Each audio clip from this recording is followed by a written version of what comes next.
Hi everyone, and welcome to Two Turtle Gardens. We're lakeside,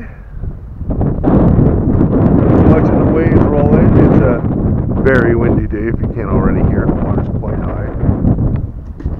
The catfish are in, and that means one thing. Well, of course I'll be doing some fishing, but it also means that it's time for us to plant our cantaloupe. That's how I kind of judge it now. If you were watching the Rebel Garden channel with Todd there, and he's talked about the signs. Well, up here in the north, this is one of our signs. When the catfish are in, it's time to plant the cantaloupe. Alright, stay tuned guys, I'll bring the rest to you in a minute. It's cantaloupe planting day, and I usually add some potassium to the pail. There we go, there's a potassium. And next I'm going to add some ground. So stay tuned.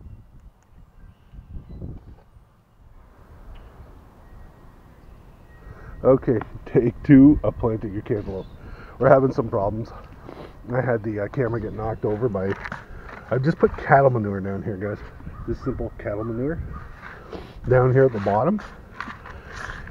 And I could shake some solid fertilizer down there, but I'm not. I'm going to take water soluble balanced fertilizer 20-20-20, and I'm going to add it to the soil as we get going.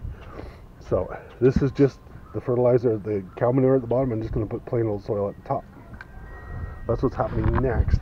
So I have to pause this video if I can find the pause button, and then we will come back. Thanks for okay, we're back, I think, and I'm hoping, and we are going to take and add the regular soil at this point, just to top it up a bit. And it is, for the record, it's April 22nd today. Far too early to be planting cantaloupe outside. In this area,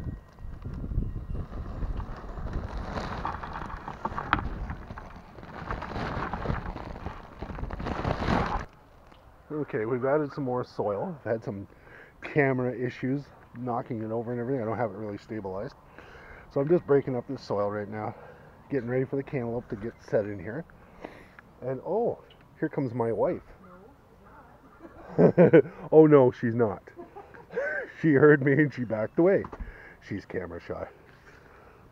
Alright, so I'm going to fill this up a little higher, and then I'm going to put cantaloupe seeds in there, and we'll talk about what kind I'm planting here, because they're a special variety. Stay tuned. Lots of excitement. Well, maybe not that much, but a little bit anyway. Hold on, guys.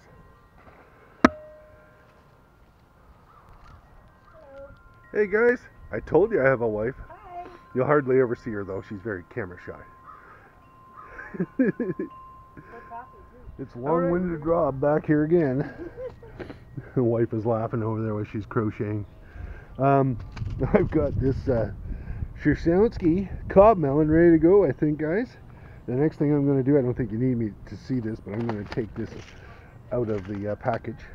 It's going to take about 80 days, but my experience with this is sometimes even less. I had one go ripe on me in July, early July, so I'm hoping the same thing will happen again. Another thing I'm going to put in here is a tomato cage, guys. And the reason why I'm going to put a tomato cage is because they will climb vertically to a point. I find they grow to be about 3 or 4 feet long, these particular varieties. So a tomato cage is just absolutely perfect for this scenario. But I'm going to let it come up first. I'm going to plant 2 seeds in there and hope that I get some germination right there. Those 2 seeds, actually I should probably plant 3, and I can always pull one out and transplant it later. So that's what I'm going to do. All right, so 1, 2, and 3. All right, be patient with me, folks. I'm back, and I brought the Cershownski seeds. If you can see those guys. There they are. All right, and they're going to go in those holes, not too deep. They will probably take, my experience, I've done this before with Cershownskis. I've grew them before, and I'm thinking it's going to take about 5 days for them to come up. Maybe a little longer, because I'm going to leave them outside. It's kind of cold at night here, but I'll show you the trick I'm going to use, guys. You're going to like it. That might be a little too deep, but we'll see. I'm just going to pat these in there, guys, and of course I'm going to water them in. That's next. And then I'm going to put a cap on it. Not in it, on it. Okay, so there we go. Cershownski has been planted.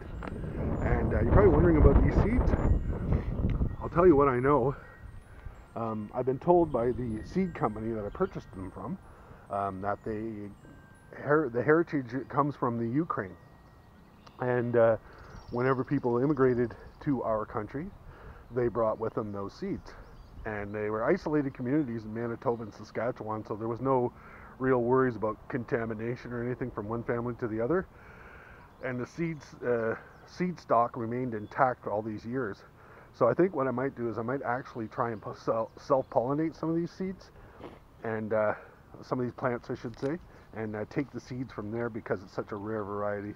And if you're in Canada, I might be able to share with you these seeds, but I'll have to check first to make sure that I'm I'm with the law. I don't want to be breaking the law. So I'll check first, and then if I can, I'll share them with you.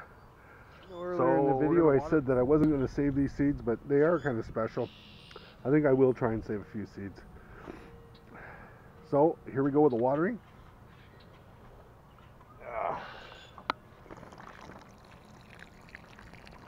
And they're watered in. That's all you look. One seed came right up, so we're going to put that one back in its hole. You would expect that to happen from time to time. So maybe I'll just stick it over here, right over here. There she goes. Everything's down there, all wet.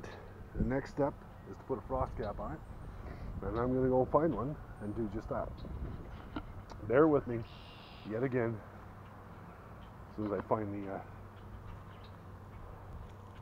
Okay, we're back, and I got the frost cap.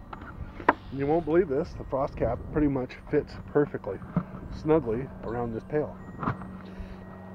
Just like that. Maybe a little bit of assistance, but once it warms up, everything's good. Now that's what that's going to do, is allow the heat to rise in there and allow that to germinate outdoors, and I'm going to let it stay outdoors too. Ooh, I can snug it around the corners so it doesn't blow away. You got to do it slowly around the edges so you don't pull it off one side. And there's your little biosphere for your cantaloupe, and we can control the moisture settings right here. Nothing but high tech on this show. So there it is. I'm going to close this for now because I want to get the heat up. I want those seeds germinated. So anyway, it's been your cantaloupe planting episode, and this is a Cershownski cob melon, extremely rare heritage variety. So if there's anybody out there interested from Canada, because I cannot send these seeds to the United States, and I have to double check here with Agriculture Canada to make sure I can move them across the provinces. So with that in mind, I will do that, and I'll get back to you, and we'll do some follow-ups on this to see how it's doing. But today is April the 22nd, I believe. 23rd, sorry, my wife says, and it's 2017. So here we go with our grandiose experiment.